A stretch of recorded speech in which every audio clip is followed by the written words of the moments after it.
Sorry.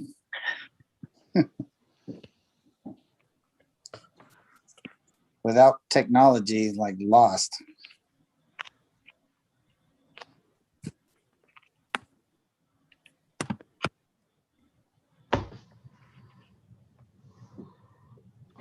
Okay, Mr. Mayor, we are live. Great, thank you. So today is April 21st, 2021, and the time is 5:05 p.m. and I am calling to order the Baldwin Park City Council special virtual meeting. City Clerk, can I have a roll call? Yes, Mayor, thank you. Councilmember Damian? Here. Councilmember Garcia? Here. Councilmember Hernandez? Present. Mayor Pro Tem Avila? Here. And Mayor Estrada? Here. Thank you for that, City Clerk. Is there any public communications? No, Mayor. Great. So at this point, I will move forward from public communications, and I believe we have a study session and a presentation from Baldwin Park Distribution and Device Distribution LLC. Would you like me to just get started? Yes, go ahead. Okay, I'm going to share my screen here.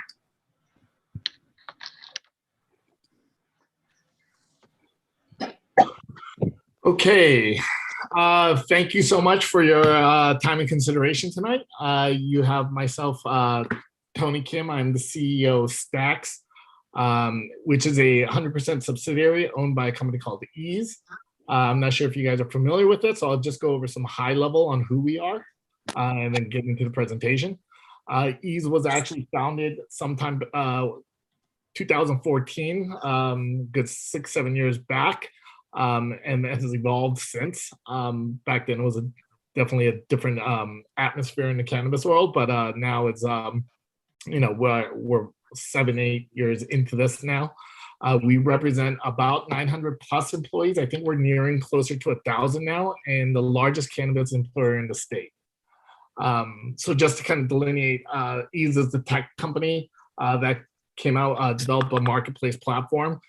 Stacks is the cannabis entity that was actually started a little over a year ago to augment and to create the vertical aspect of the company into cannabis. We have done over 7 million deliveries to date and have a user base of about 850,000 plus customers. And in the total combined sales of all cannabis in California, we represent about 10% of that total sales. So, well-versed and experienced in the cannabis front. We have about 14 depots that are located throughout the state in every major city, spanning from Sacramento all the way down to Sacramento. The basic structure is, the previous model was that these distributors, retailers would license the tech platform from Ease. As of last year, with the creation of Stacks, we have gone to more of a vertical strategy where Stacks now operates the cannabis division, as I mentioned, as well as from anything that goes from the brands on the menu to the delivery depots and logistics and distribution of such.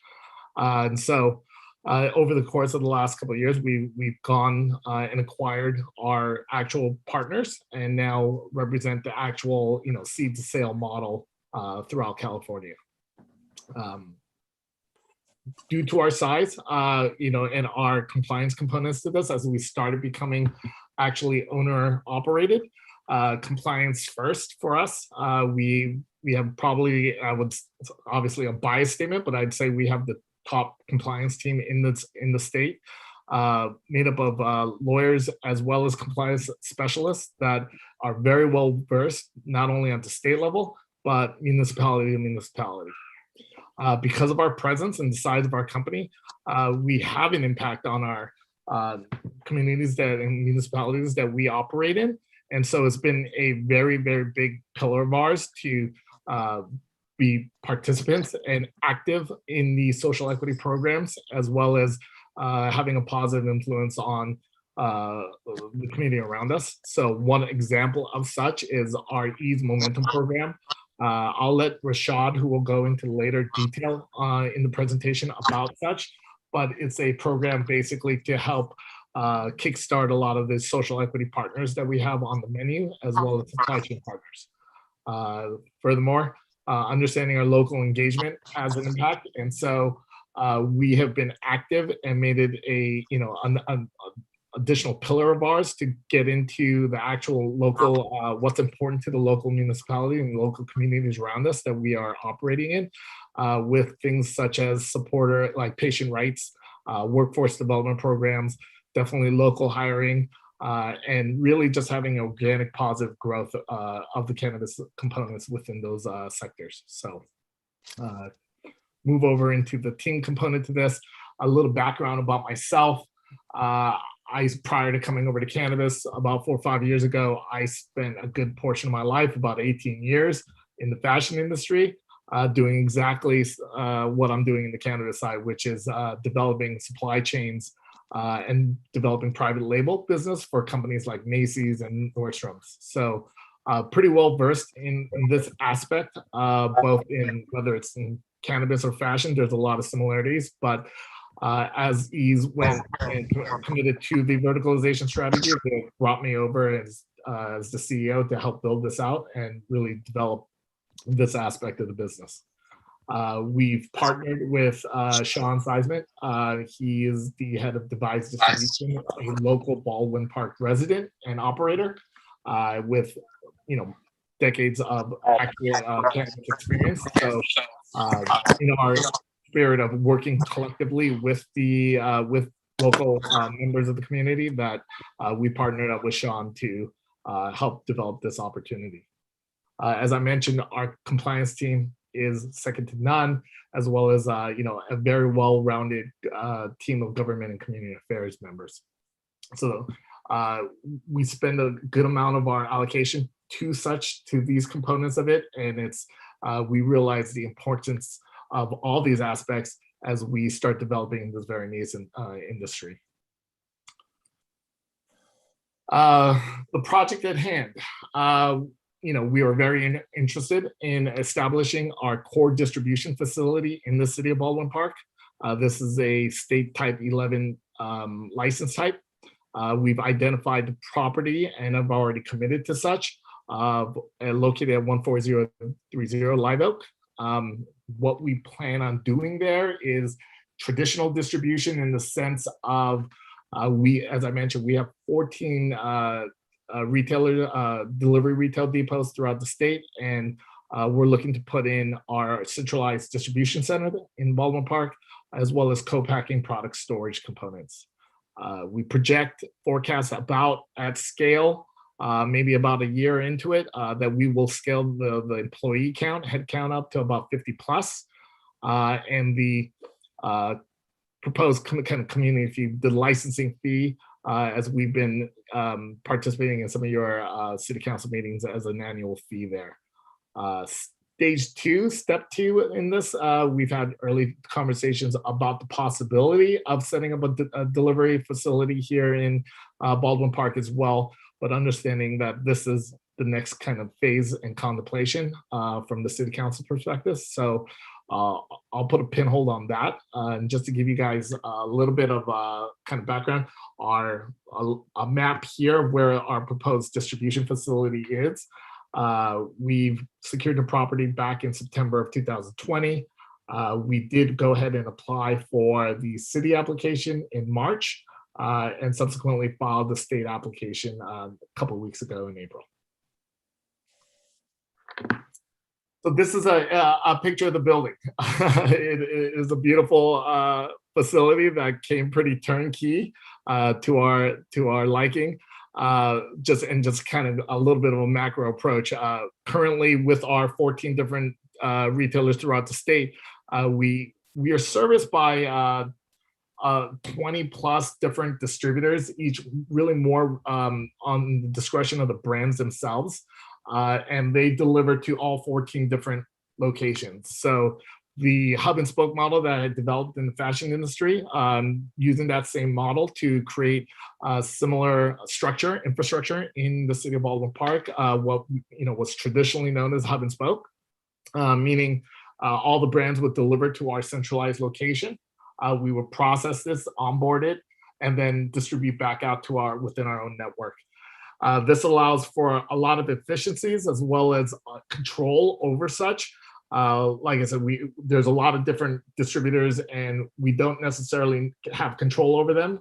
We implement SOPs, but that's their business. What this would ultimately achieve is not only a more efficient inventory management component to this, but also allow us, to ensure that we adhere to quality, safety protocols, compliance standards, and allowing our centralized intake, as well as inspection, packaging, and transportations of all our products to our own network. By centralizing our inventory, we're able to increase all of our efficiencies and reduce the headcount and the staffing at the retail side, and bring it all into the central distribution, where, again, it's just easier to manage, but it has benefits from the labor standpoint in Baldwin Park.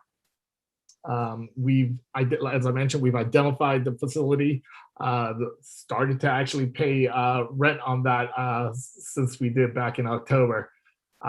We've invested quite a bit into setting up the proper utilities, security alarms, construction maintenance, basic TIs.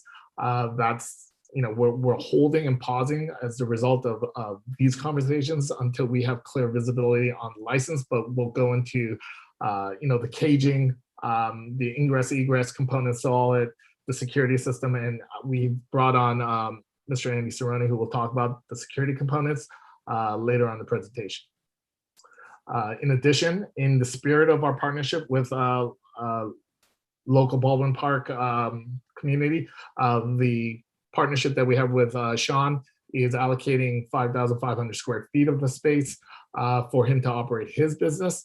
And so a lot of mutual benefits in doing so. So again, just another example of our commitment to partner and work with the existing community. Just to give you an overview, and just kind of alluded to a couple of these points, as you can see on the left here, this is where all our depots are located throughout the state, and our ultimate objective is to eventually scale this, really an arm of our infrastructure, to centralize the logistics component of getting the brands to actual retailers. Baldwin Park is strategically perfect for us in the sense of most of our operational components staff is located in SoCal, but we have 6, 7 now different depots up north.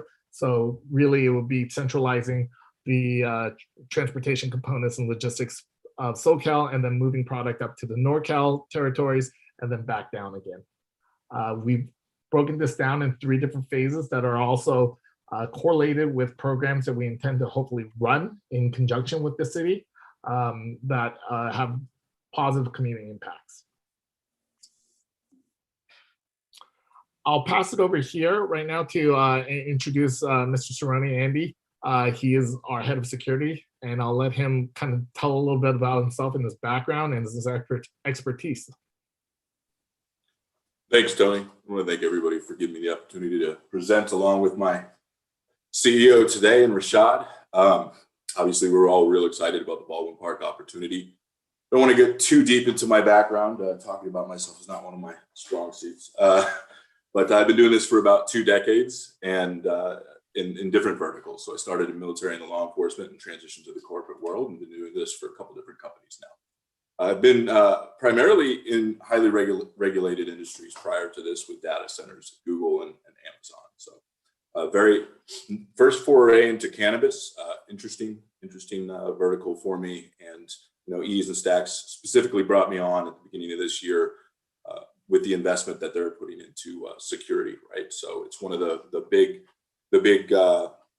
pillars for 2021, 2022, and moving forward is increasing our security footprint all over. So the facility, in Baldwin Park, so we have planned top to bottom, full out security there in every aspect. So we will have 24-hour on-site guards. We have a robust interior and exterior CCTV program. The state requires 720 by 1280, which is essentially a 1.3 megapixel camera. The lowest megapixels that we use on site are 3, with the majority being 5, or even I believe we have 11 interior 16 megapixel cameras. So couple that with our on-site central station monitored burglar alarm system, use a local company, MyJack Alarm, to install that, monitor that, and then also to install the rest of our security as well. On top of that, we have an access control system. The manufacturer is Brevo. And then we're able to assign, it's just like any of the office buildings you've been in that have badge readers, we're able to assign different access to different personnel dependent on their role. On top of that, we use Envoy as our visitor management system, robust system that allows us to be BCC compliant and also manage who is on site and keep logs for the required time. So the last piece is kind of our creme de la creme. So one of the big initiatives that I brought with me here that has seen great support internally is looking as we scale and looking as we grow our security footprint, the ability to self-monitor, the ability to have our own SOC, so a SOC, so a Security Operations Center. This is going to be the hub of our distribution, and it's the largest facility we have. It's going to be the hub of our security as well. So it's going to be a 24-hour staffed operations control center with highly trained operators. They'll be monitoring all of our alarms enterprise-wide, all of our cameras, and all of our access control 24/7. They integrate with our business continuity program and our emergency management program. It gives us a really great footprint when looking for alarms. We get instant notification. And it's a great difference for us between a third-party alarm monitor company sending, calling law enforcement and saying, hey, we have a door alarm here, versus the ability for us to actually call law enforcement and say, hey, we actually have a burglary going on. Here's a description of the individual. It's active right now. Can you respond? So thank you, Tony. Thank you, Andy. Next, and understanding that traffic impact is going to be a critical part to your decision making here. I put some pictures down. Our team has done some traffic studies. We are, all things considered, there's a relatively small number of deliveries expected going in and out of the facility at any given time. We have our own parking lot, and the entrance is on Live Oak. So we don't anticipate any local traffic circulation being negatively impacted by the operations of such. We will only be delivering to our own network. So it's only 14 retailers. And expect probably around 4 to 6 deliveries on any given business day from brands coming in, and 4 trucks going out maybe twice a week, outbound to our own retail channels. So and that's really at full scale in Q1. So we've mapped out our efficiencies and our schedule and cadence of these trucks going in and out, and because it's centralized, that we don't see this as being a very high traffic operation. For deliveries to the facilities, we have 20 parking spots in a gated lot that will constantly be monitored and have its own security of vehicles coming in and out, obviously. And what we've done here is put a little picture. We took a screenshot of a Google Met traffic report at 8:30 in the morning on a basic workday. And as you can see, it's pretty much green light going through Live Oak. Our property that we've secured, if you look at the picture on the right, is the one on the bottom that's kind of that beige highlight. The entrance is on Live Oak, so there's no reason for any of our trucks to go anywhere beyond that. There's no ingress egress on Stewart Street or the street to, I believe it's to the north there. Outside, pretty much all our trucks will be coming in and out of that parking lot. And the parking lot that our secured dedicated spot is that section to the right of the facility. That actually has a gate there with the 20 spots. So there won't be any ingress egress outside of the trucks coming in from Live Oak going straight into that dedicated parking area.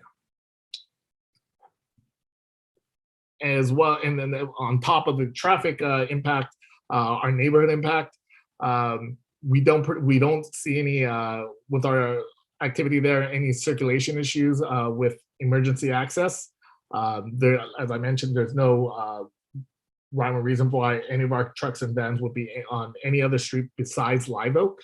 And so taking into consideration the street width and sidewalk provisions and available parking and traffic peak times, we don't see ourselves having any impact really, or a very minor one on the neighborhood. As mentioned, we have our own gated parking, which ensures that cannabis products will never be visible to the public during loading or unloading. It goes in through that secure parking area and then through our own loading docks into the building. So cannabis products will never be exposed to the public. Mentioned our partnership with Sean, local Baldwin Park resident. And the last component to this, the facilities of the operations. In summary, we don't see the facility of operations presenting any negative impacts, but taking that one step furthermore, Ease and Stacks is always created and believed in having a positive impact through different community programs and initiatives. I'd like to, at this point, introduce Rashad Johnson to talk about some of the programs that we've run before and we intend to initiate in the city of Baldwin Park. Sure. Thanks, Tony. Thank you, everyone, for your time. I really appreciate it. I think take a step back. I think Ease and Stacks approach all communities kind of like, if we're going to be doing business, we'd like to see how we can best serve and best cultivate the correct pipelines to make sure that not only, we're doing good business, but we're also facilitating job opportunities and relationships with the existing communities.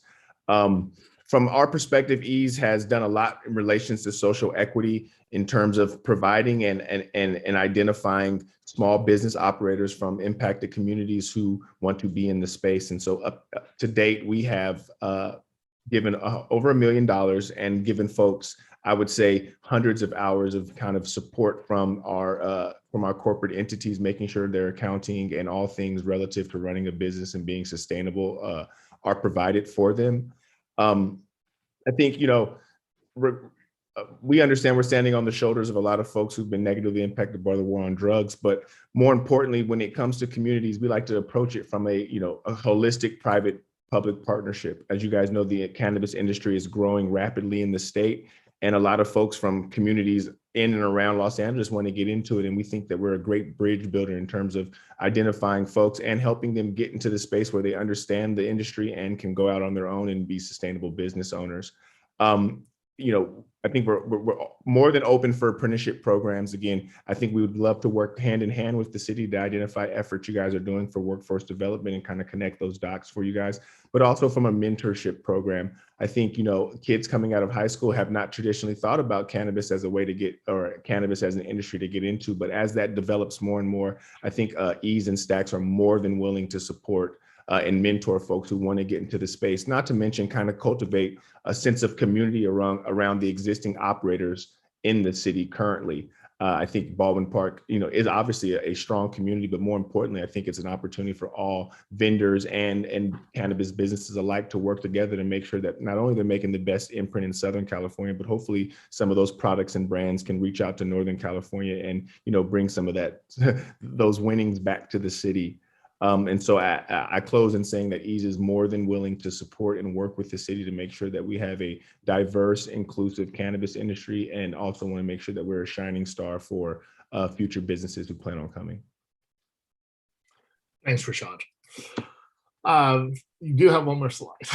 Oh, fantastic. As you guys know, cannabis currently and unfortunately still has, some negative stigmas. And I think the best way for us to do that, to kind of, mitigate those stigmas, is to do, positive outreach, let folks understand how safe and compliant we are as an operator. But more importantly, to expose to the community some of the great efforts that we're doing in terms of supporting patients, veterans, those who are shut in, those who don't have access to cannabis in their local communities, and really trying to build the bridge that doesn't say, hey, we just want to sell you weed, but we also want to kind of push forward the issues that you see in your community that need more attention or need more advocacy. Of course, we advocate for business sustainability and business operation, but we also advocate for greater good. And I think as cannabis is in a position as an industry to really support not just sales of cannabis, but also some of the social issues that we see surrounding kind of cannabis and criminalization. And so from our perspective, we hope as best we can to not only reverse those stigmas, but to provide people with opportunities to thrive in the space and further some of the positive perspectives that cannabis can provide to communities. Great. Appreciate that, Rashad. And just to kind of touch on this, to what Rashad's point, we're a very large company that, does a large amount of volume in the cannabis space. And so we understand fully that there's a lot of responsibility on ourselves to be good operators and players in the space. And so where we go and penetrate into a new market or territory, to Rashad's point, we're very committed on having a positive organic growth, not only for our company directly, but as well as to the supply chain, our partnerships, to the community, to everything in that ecosystem around us. We realize that we do have an impact on that and take that responsibility seriously. So in closing, try to keep this short and sweet, understanding your precious time here. But partnering with eStacks is, we strongly believe is a significant catalyst to the growth of Baldwin Park's cannabis industry. As we build, we like to build around us. It is critical in a very nascent industry that we have strong partners, and so we help facilitate that growth and development of our supply chain partners, our brand partners, as well as our the municipalities that we operate within. Between taxes, fee revenues paid to the city, as well as the job opportunities that we create, we believe that we are a substantial ancillary benefit to all local businesses. And we feel like this is a great opportunity, a win-win situation for Baldwin Park as you guys really take the cannabis component to the next level. And again, in final notes, we are extremely committed to our relationship with the city of Baldwin Park and like to ensure that we have a positive impact on all fronts. In summary, we humbly request that the council expeditiously, hopefully, and that's quote unquote, but considering subsequently award Stacks a distribution license. And in the future, we'd love to have a further conversation about non-storefront delivery license as well. That's it for the presentation. Leave it open for any questions that you guys might have for either one of us. And thank you. Mayor, Yes, Councilmember Garcia. thank you. Well, Tony and the team, thank you for that presentation. It was very thorough and informative, and I really appreciated that you touched on different components and the different value add, I guess, that you'll bring if you are approved in our community as a distributor. Workforce development, I love that. And the security is so important. So you guys have been very thoughtful about that. The site itself seems like it is ideal, if you ask me, because it's right off of a major thoroughfare and very close to the 605. Yeah. So I really appreciate that. We'll have minimal impact to our neighborhoods. I did have some questions about the flow of the product. So, and you mentioned some words like co-packaging or co-packing. Yeah. So I wanted to understand, so tell me if I understand this correctly. You have 14 depots or clients that will deliver product to this site, that's this proposed site, and we could get vehicles from those 14. Did I understand about maybe 4 or 5 vehicles per day? And Yeah. then Oh, go ahead. and then the product is processed on site and then delivered about 3 times a week. Did I understand that correctly? Almost. Okay. So we actually have 14 non-storefront delivery depots throughout the state. Those are within our own, we are on the license of those 14. We work with about 50 to 75 different brands that are on the menu that will eventually be on the, the virtual marketplace shelf at those 14 different locations. So those brands will be delivering to the Baldwin Park facility, and about twice a week, we would have our vans going from our centralized facility to those 14 retail stores. Okay. Okay. And the second part of your question, yes, we also do private label. Like, we also have our own brands. So the co-packing component to this is where we will be sourcing the different bill of materials that are required for the final end product. And the distribution license from a state on the state level is that, you know, we're allowed to package. So we're not allowed to alter the state of that good, that product, but we can package it into final packaging and then treat it like a, you know, a finished product that will go through the basic regimen that I described earlier to our 14 retail channels. Are there any odors that come from that process? Yeah, you know the quantity of such, you know, it's maybe about 20% of our menu. We have the building itself came with a pretty a comprehensive HVAC system and odor components, but that's definitely something that we have, you know, we're mindful of. So the ventilation system in the facility will be customized so that there won't be any odor going outside of the building. Okay, so yeah, so some of the processing of the product will require that ventilation system and mitigation to the neighborhood. Okay, and as far as the number of depots, do you expect that will grow? Yeah, I mean, absolutely, we hope so. That is definitely the intent. Just to give you a little context, we also just launched in Michigan, and we're putting some groundworks down in Colorado and Florida. We're hoping to launch those by the end of the year. But in California alone, yes, we've gone from, I think it was 12 to like 15 in the last 3 months or so. So there's a couple new delivery depots that we're looking for.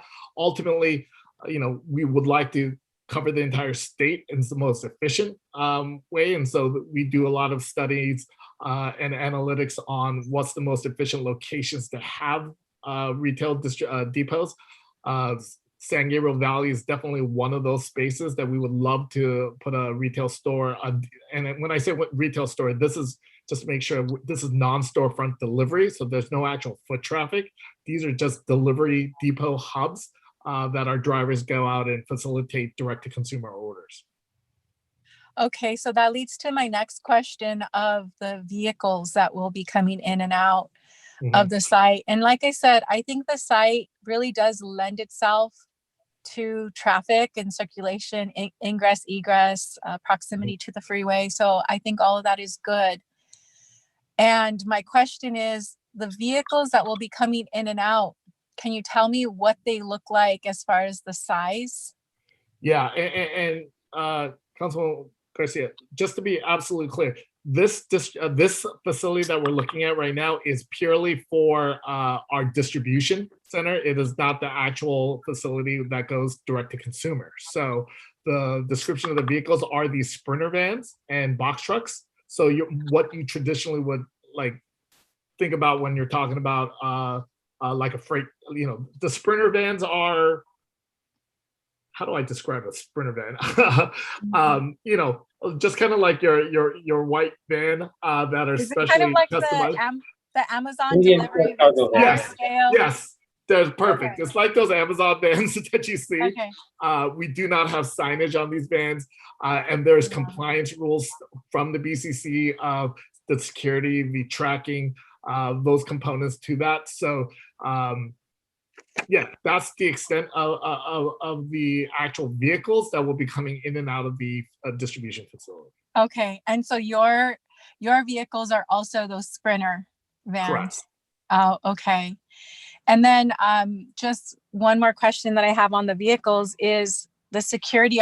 Do those have security? Do yours, as they go out to the 14 depots? Yes, absolutely. Okay, well, that's good. Yeah, these vans are, again, there's compliance rules and regulations around what needs to be on these vans. There's now a whole sector now that's customizing these vans to meet those compliance regulations. So they are basically like little armored vehicles that are going around. And again, there's tracking and protocols around these vans on the where these vans are allowed to go and how they're supposed to be ingressing and onboarding and offboarding at cannabis license facilities. Okay. And then finally, I've seen your billboard off the 10 freeway near, like, let's say Los Angeles Avenue or Santa Fe. Yeah. Yeah, no, it looks good. Do you guys have a facility in that area? No, No. no, we do not. So currently, this is definitely a space that we'd like to address. We do have facilities on the eastern side of Los Angeles Greater. So our delivery, and this is on the depot side. So the drivers on the depot sides are making trips out there. Obviously, it's not the most efficient place. The distance that these drivers have to travel to service SGV is not efficient for us, but we'd like to service the area.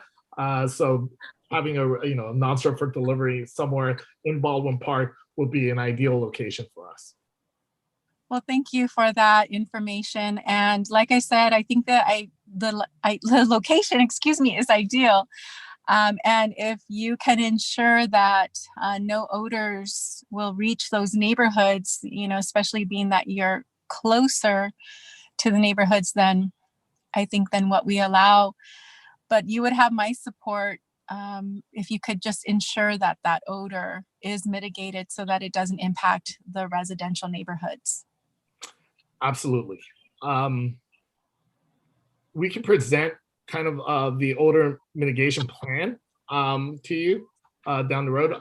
But like I said, the quantity of actually unpacked flour is going to be nominal. So,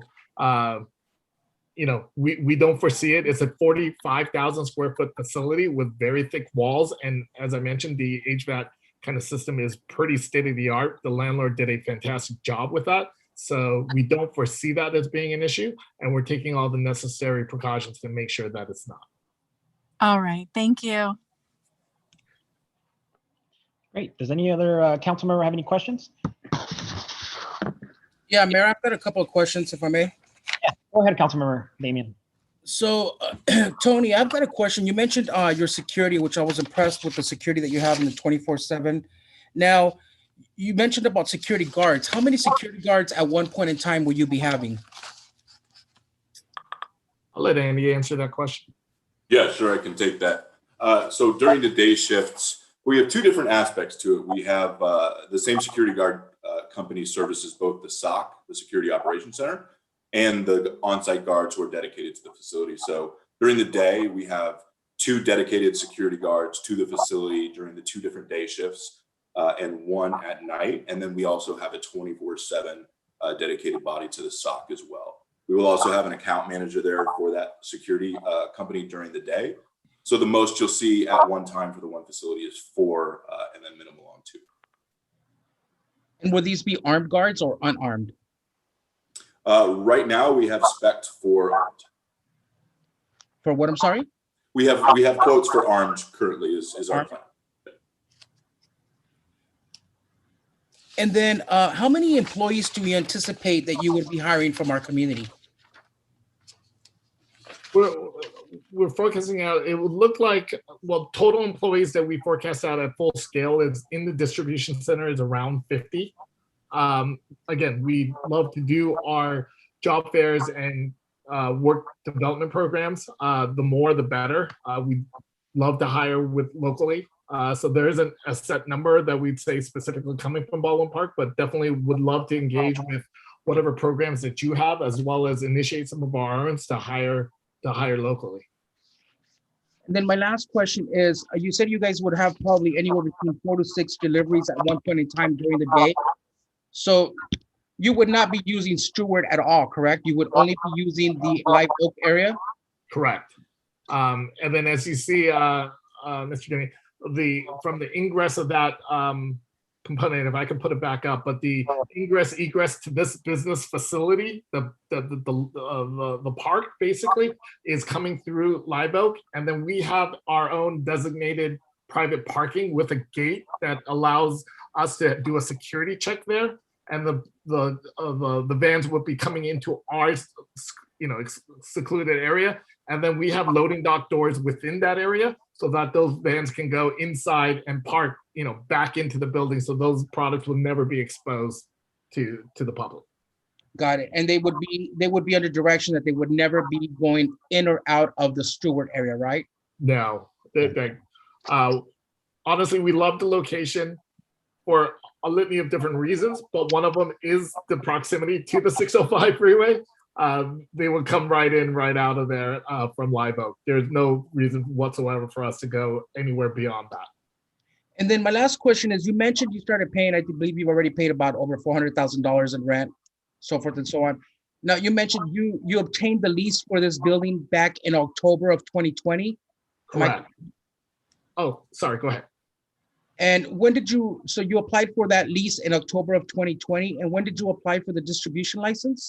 So we have a very favorable situation with the landlord.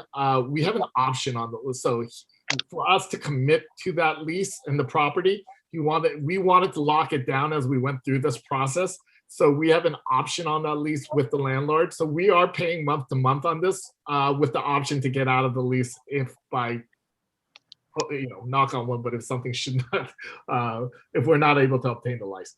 Got it. And so when did you actually apply for the distribution license with the city of Baldwin Park?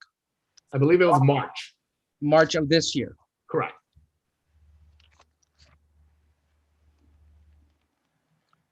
That's all the questions that I have. Thank you, Mayor. Great, thank you. So I think my only concern is that location is pretty close to the residential area. Mm-hmm.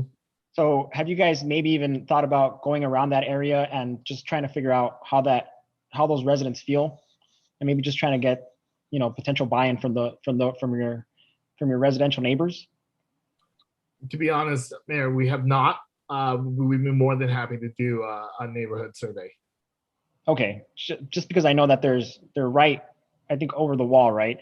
So of course we don't want to, do all of this. None of them are aware of it, and then they're gonna eventually, find out. So just at least for the sake of transparency with the constituents. Sure. Mayor, I have a question. Yes, Mayor Pro Tem. This is for Ben. Ben, what are the setbacks in that location? The setbacks for distribution in general, that location are 50 feet. And that location, It's less. Yeah, for that particular location, it's less to the residential. We don't have the exact footage, but it's about, I think, roughly about half, like 25 feet. So, but normally it's 50 feet for everybody else, and this particular location is only 25 from residential, correct? Correct. Okay, thank you.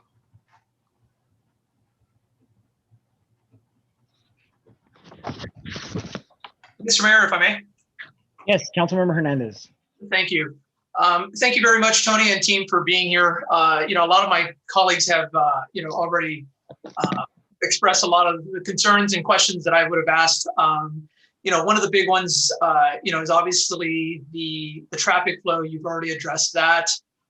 Same with the potential smell, given the size of the facility and the proportion of, what you actually might be doing in-house seems nominal. Considering the agreement, of making sure that wouldn't be the case, because, I think myself and even Mr. Some of your other colleagues here might be quite aware of the Sorachi debacle that happened, a few years back, right?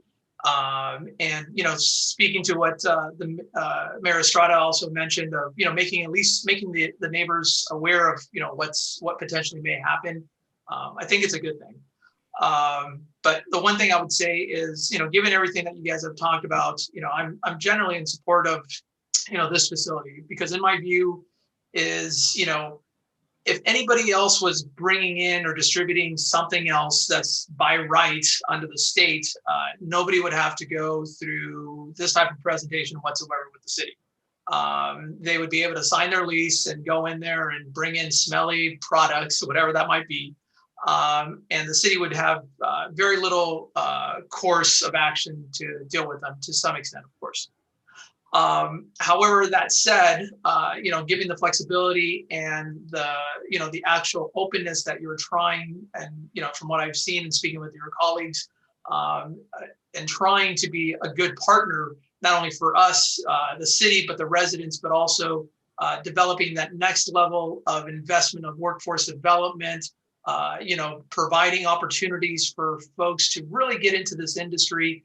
That, I understand, the good nature, but I also understand the business side of it, of, them potentially being, one of your customers or somebody on your platform, which is not a problem. Amazon does it. So it's not a bad thing to do. So I certainly do appreciate that. In the sense of the setback, given, what you've talked about, I'm not too concerned with that, particularly for this location. I do see the value of this, not only you and your company, also kind of, being the catalyst for us to kick off this, this industry or this type of industry in our city, and to bring in other folks, not that's something you would like necessarily, but competitors into Baldwin Park to be able to do this type of similar services for the rest of Southern California or San Gabriel Valley, whatever the case may be. And more importantly, I want to be able to, use this as an example to the cannabis industry and to other cities of looking at ways of being, in partnership with a true PPE, right? To illustrate, what can be done when we, when we work collaboratively on the front end together to show, what can be done, right? As Councilmember Damian spoke to, the workforce development, hiring folks, but more importantly, for me, the hiring part is important too, but providing the pathway and the roadmap for others to enter this new industry, specifically an industry or a sector that has criminalized, people of color, in the past, but provide those individuals now an opportunity to be entrepreneurs and to be small business, successful business folks. I see great value in that. And it's one of the things that, really brings me to supporting, this, your company in this facility, because I don't think there are others that would step up in that sense to provide those opportunities. And I will assure you, should you receive the approval from the council, I will be very much on your doorstep. And I think the rest of my colleagues would be making sure that we do provide those workforce development opportunities, the mentoring programs and so forth. And, having those ongoing conversations, through our staff with Mr. Martinez to see, what we're actually doing, what are the KPIs, how many folks are we bringing in from the San Gabriel Valley, not just Baldwin Park, but San Gabriel Valley as a whole. And, we have a college over just on the other side of Pomona that has a very good agricultural college. And you now know some of these, and along with, I think, Mount Sac, are now looking at perhaps curriculums in and around the cannabis industry.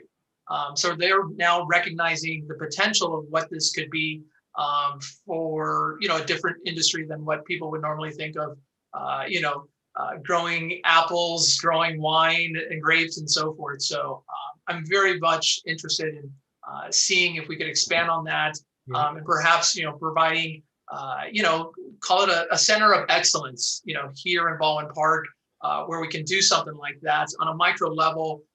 To be able to have, a small group of cohorts go through something like that, where then we can then showcase, the success of them for accomplishing and starting their business and, growing from there. So with that, thank you for the presentation. Thank you, Mr. Mayor. Mr. Hernandez, if you don't mind me addressing a couple of the comments that you made, and there was a lot of great insightful points that you highlighted here. One, in the odor in cannabis is not a new thing. We have gotten very good at using ion scrubbers and filters. This is something that has been a common concern from a lot of people, from a lot of municipalities. So this is something that the industry in general has gotten very, very good at. And so understanding that this is always going to be a concern from any location, we do have the methods to mitigate that. To your second point about the overall industry, we welcome it. We'd love for the supply chain partners and the brand partners to all be successful. We consider ourselves, and this may be a little bit self-proclaimed, but we're not scared of competition. We are by far the largest direct-to-consumer platform. There really is a couple distant seconds, but we are the only statewide direct-to-consumer platform, and we're really a marketplace. So for us, the stronger the brands and the supply chain partners become and the overall industry gets stronger, that just bodes better for us overall in our long-term vision. And lastly, to your commitment to the community impact, our government affairs and our community impact team is going to love hearing what you have to say. The fact that you come onto our doorstep will make them happier than ever. We have a lot of great ideas of programs that we have run in the past, as well as what we'd love to bring to Baldwin Park. And again, to the same spirit, the stronger the community is around this, the stronger that we are, and it's creating win-wins. It's not lost on anybody over at the East Stack side. We are advocates, understand the history and the disproportionate impact in the war on drugs has had on POC. So as a born, native Los Angelino, I've been in that struggle and in that fight and committed a good portion of my life to such, as well as some of our members on the executive team here at East Stack. So this is like teaching classes, mentorship programs. We love those concepts and those programs, and we'll be the first to not only help develop them with the City of Baldwin Park, but be an active participant as such. Mayor. Yes, Councilmember Garcia. Thank you. Tony, thank you for addressing the concerns about any odors. And I do recognize that this is a new building. And so, I can understand what you're saying about having a more modern HVAC system, plus the mitigation that you, I'm sure, install, like you said, the scrubbers and everything that you go through. And as long as that can be addressed, which it sounds like it can be, like I said, you have my support. Every property that we look at for cannabis is going to have its pros and cons.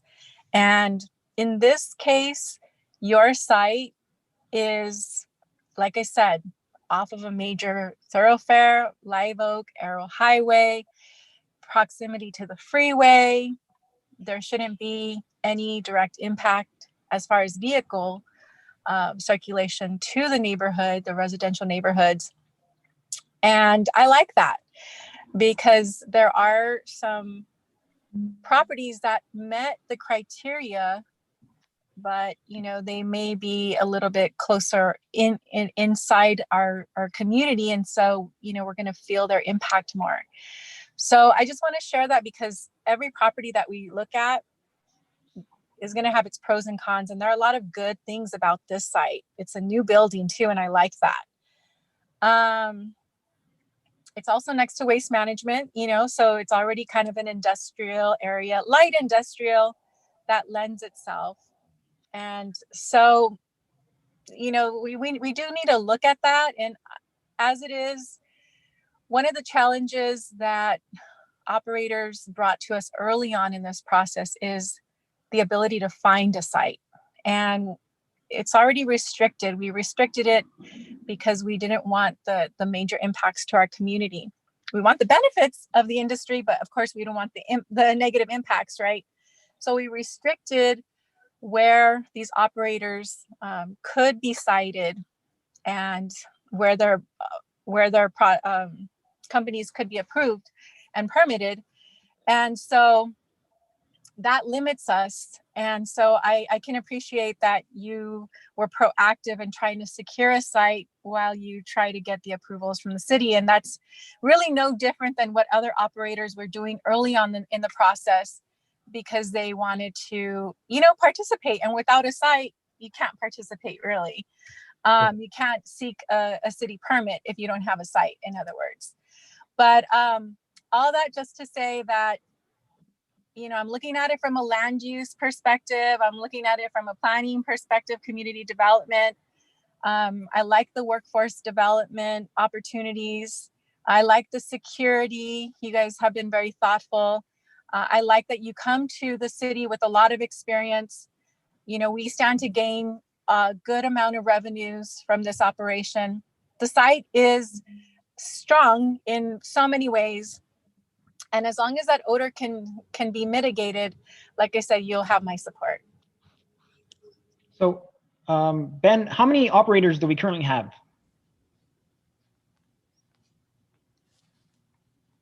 We have currently 15, Mayor. And I think all of them are following that 60-foot setback, right? Correct. We have, I would say, yeah, approximately 15. Vast majority follow the 50-foot setback. We do have one operator that's brand new, the 6 VLAN, the distinct indulgence. They have a lesser a setback that was approved for their particular use. Great. But besides that, vast majority follow the setback. Thank you. So my biggest concern is that we've forced 15 operators to follow that setback. And now we are going to, make certain amendments or special arrangements for one distributor. And so if you've been following what's been going on in the news and around the city, you know that there is a lot of commotion going on. And so making some sort of special amendment at this point would look really bad on our part.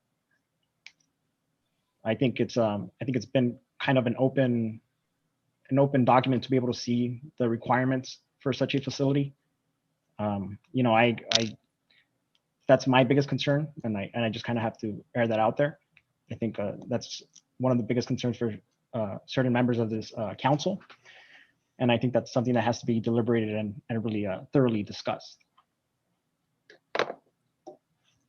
Mr. Mayor. Mayor? Mr. Mayor. Yeah, we can go Councilmember Damian and then Councilmember Hernandez. Absolutely. I thank you, Mayor. And so I absolutely agree with Councilmember Garcia with a lot of the things that she mentioned. I'm impressed with the facility. I'm impressed with the experience that you guys have. I have nothing against, you guys coming into the city. My concern is, again, the residential, how close you are. I mean, literally you have a neighbor who's a resident there. So, I think that right now you're about 23 feet away from the residents when we should be at 50 feet. I live right down the street from there, right behind Waste Management. And one of my concerns as a resident in that area is, number one, like Councilmember Garcia mentioned, the odor, right? Are we going to be able to mitigate the odor? Number two, if we do make this exception now, are we going to have to go and do these other exceptions for anybody else that wants to come into the city? I also have a concern that we just literally started accepting distribution licenses because we had one exclusive distributor in the city, and we just literally got rid of that exclusivity.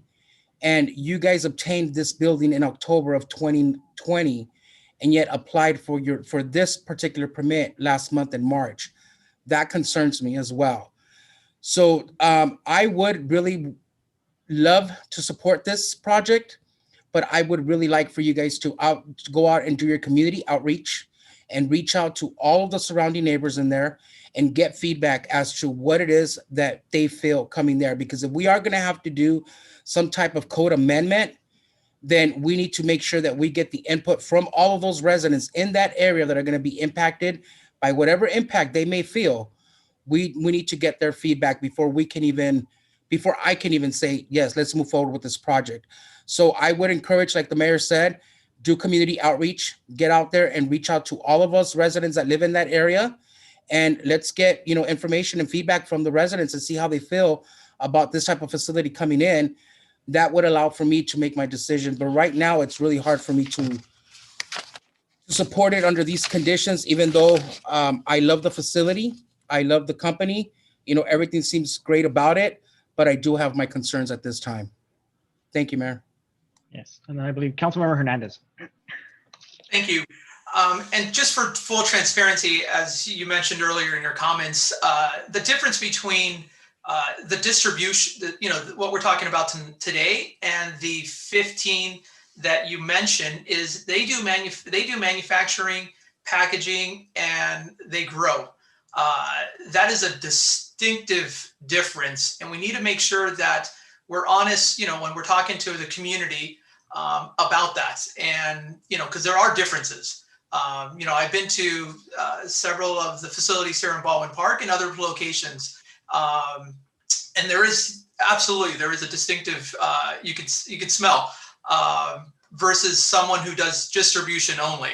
And I've been to those facilities, so I just think we have to just make just for true transparency, when we talk about the numbers, the setbacks and everything else, there is a difference between manufacturing, growing, versus strictly a place that's just distributing and housing product. And that's what we're talking about today. I value all the concerns and the recommendations that both you and Councilmember Damian have suggested. And I look forward to seeing what we discuss further ourselves, but also the work that Mr. Kim will do, given some of the guidance that we've provided tonight. Yeah, and Mayor? so, yeah, go ahead, Mayor Pro Tem. Thank you. Thank you for the presentation. It was a very nice presentation, very nice facility, very well organized, very business oriented. I'm listening to everybody, and I agree, maybe we should continue having conversations to see where we're at in this as a council. We need to address the concerns of the community. Community outreach is very important for sure. So I recommend you do that, see what the community has to say. But did I hear that, Sean, you are going to be partnering with them, and aren't you a grower? So you would be growing there, correct? No, I am a member of Cultivate Group, which is a licensed manufacturer in the facility, but that is not at that location, and there would not be any of that use at the facility. So you will not be growing at that facility? No, not at Okay, all. so I misunderstood.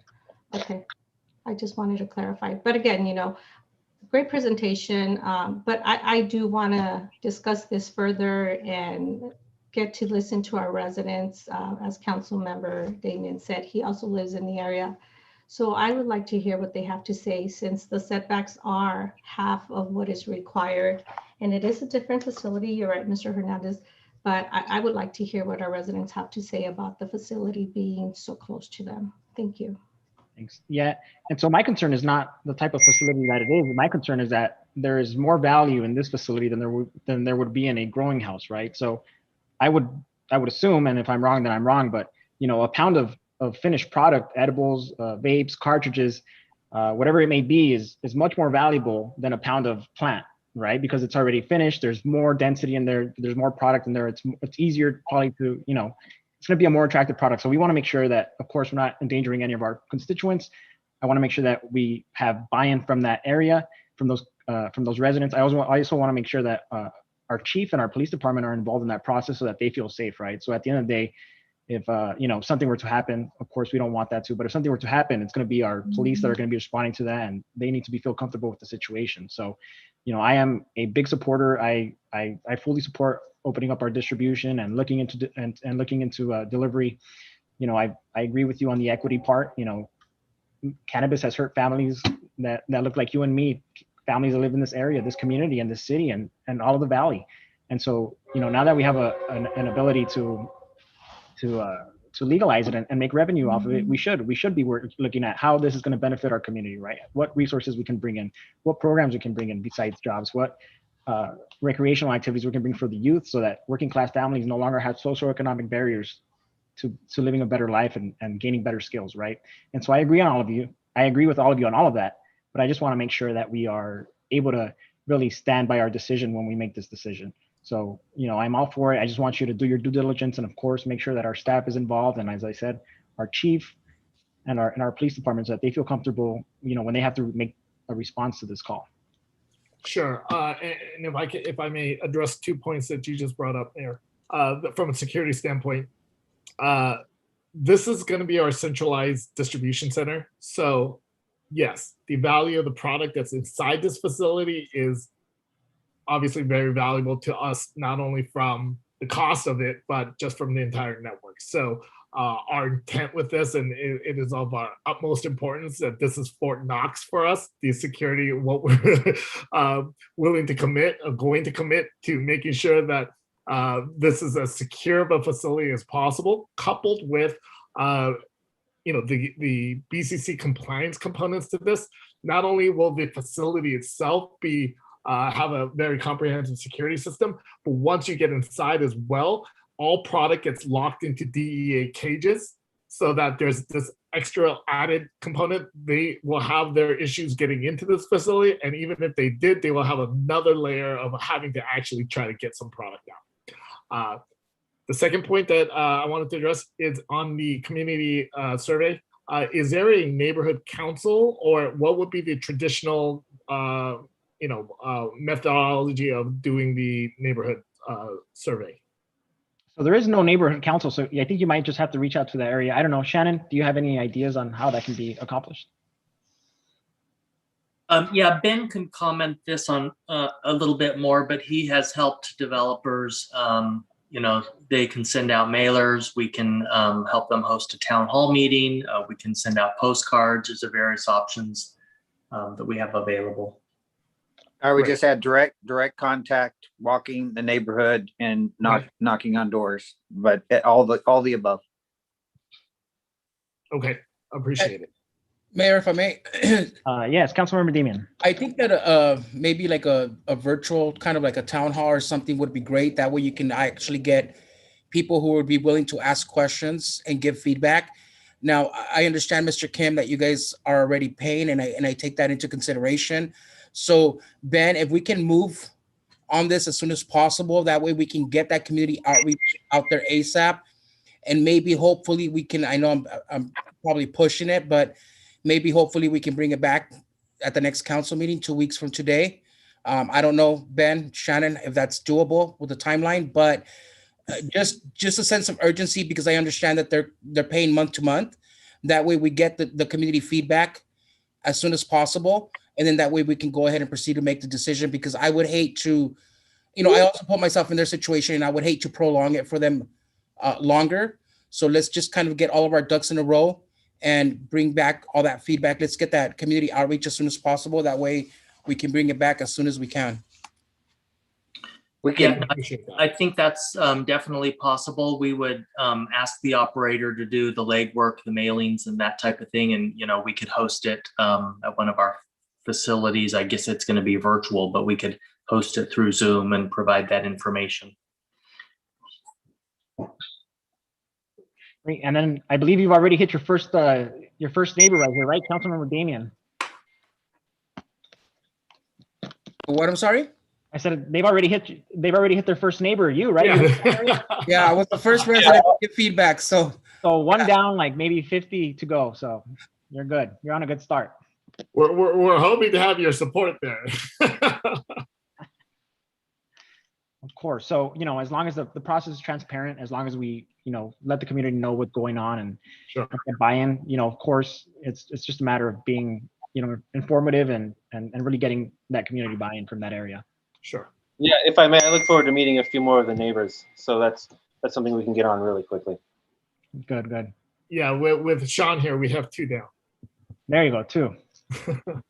And the weather is in your favor right now, so you're good. Take advantage of it. Definitely. Good. Okay, so council members, any more questions or concerns? No? So I believe at this point, we're going to move on. Thank you for coming. Thank you for being informative. Thank you for the discussion. I think council really appreciates that. And of course, we'll continue discussions and go on from there. Thank you for your time and consideration. Yes, thank you. So I believe at this point, we will move on to closed session. So I will see the rest of the council in the next Zoom meeting.